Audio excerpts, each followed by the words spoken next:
Let's turn the clock up. Barbara's mentioning 1500. We got the microscope and those ideas.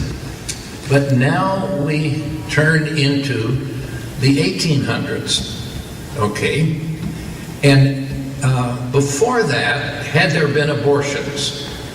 Yes, but not many. You'll read and hear in many places that abortion was common in the ancient world. Not so. There were only two methods of abortion in the ancient world. One of them was to put the woman on a hard surface and then they jumped on her lower abdomen. Now, the intention there was to dislodge part of the developing baby, and she would bleed and miscarry.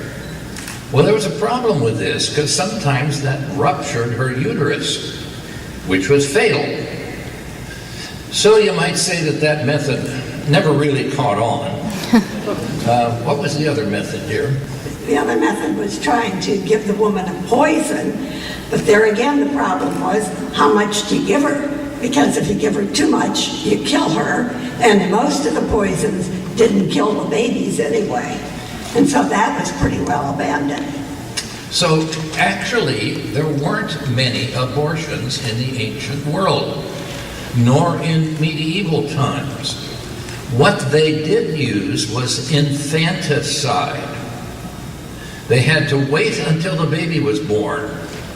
And then, if this was an unwanted child, a major embarrassment, say, to the family, one of the answers was laying on.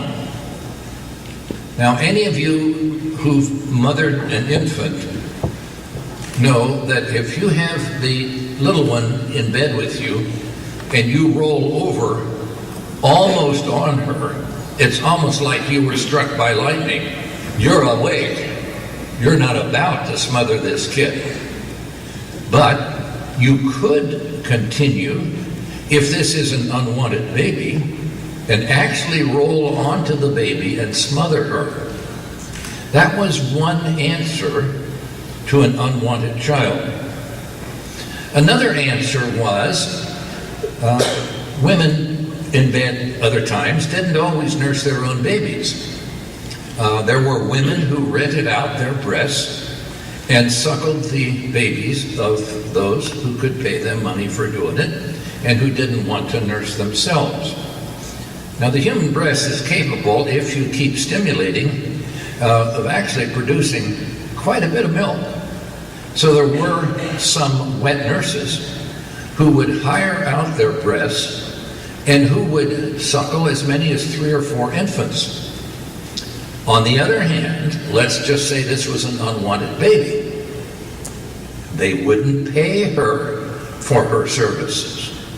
So she would nurse the babies for whom she was getting paid and neglect the one who wasn't, and the little tyke in due time would starve to death. So that was the second method of getting rid of an unwanted baby.